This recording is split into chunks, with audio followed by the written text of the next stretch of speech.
सद्गुरु चरणी तल्लीन भावे आनंदाचे स्मरण करावे सद्गुरु चरणी तल्लीन भावे तेने तुम्ही भवजाल तरार तेने तुम्ही भवजाल तरार तेने दिगंबर येती घरा तेने दिगंबर येती घरा आनंदाचे ध्यान धरावे सद्गुरु चरणी तल्लीन भावे आनंदाचे ध्यान धरावे सद्गुरु चरणी तल्लीन भावे तेने चुकेल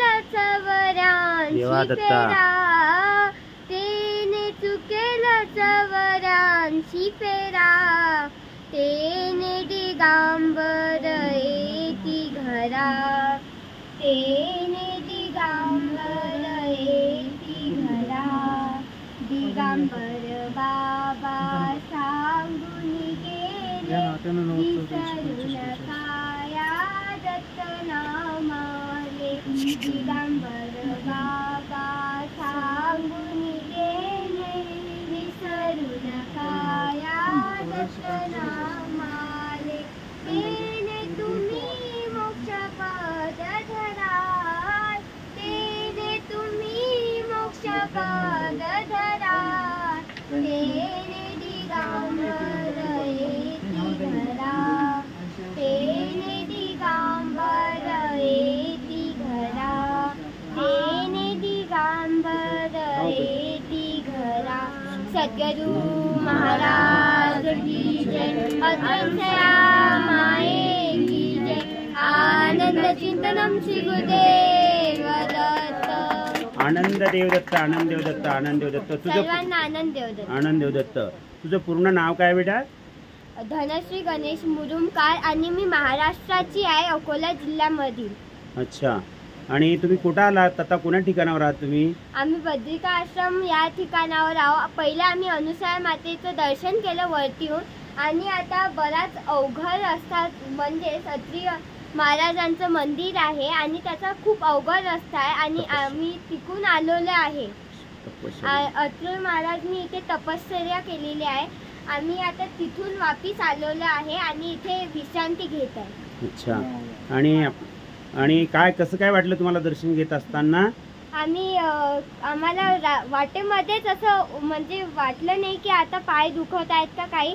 एकदम शांत वाटलं वाटेमध्येच आणि मग तुम्ही विचारच करू शकता आम्ही वरती आल्यावर आम्हाला किती छान आनंद म्हणजे पोटात मावतच नव्हता. अच्छा आणि तुम्ही केव्हा निघालात बद्रिकाश्रमासाठी? काल आम्ही काल आम्ही सकाळीच निघालो जेवण करून आणि आता सकाळी उठलो आणि डायरेक्टली अत्रुय ऋषीच्या दर्शनासाठी जिथे त्यांनी तपश्चर्या केली आहे तिथे निघालो. बर आणि तुम्ही खालून वर पैदल आलात का खेचरवर बसून आलात?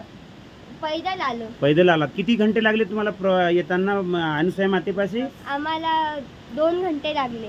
2 घंटे लागलेत. खूप छान वाटलं प्रवास करताना? जवळपास 4 ते 5 किलोमीटरचं अंतर आहे. काही थकवा वगैरे आला नाही तुम्हाला? नाही आम्ही म्हणजे आराम करत आलो. थांबत आलात. बरं आणि रस्ता काय असा डांबर रोड आहे का यायला का असं काही पायऱ्याचा रस्ता आहे?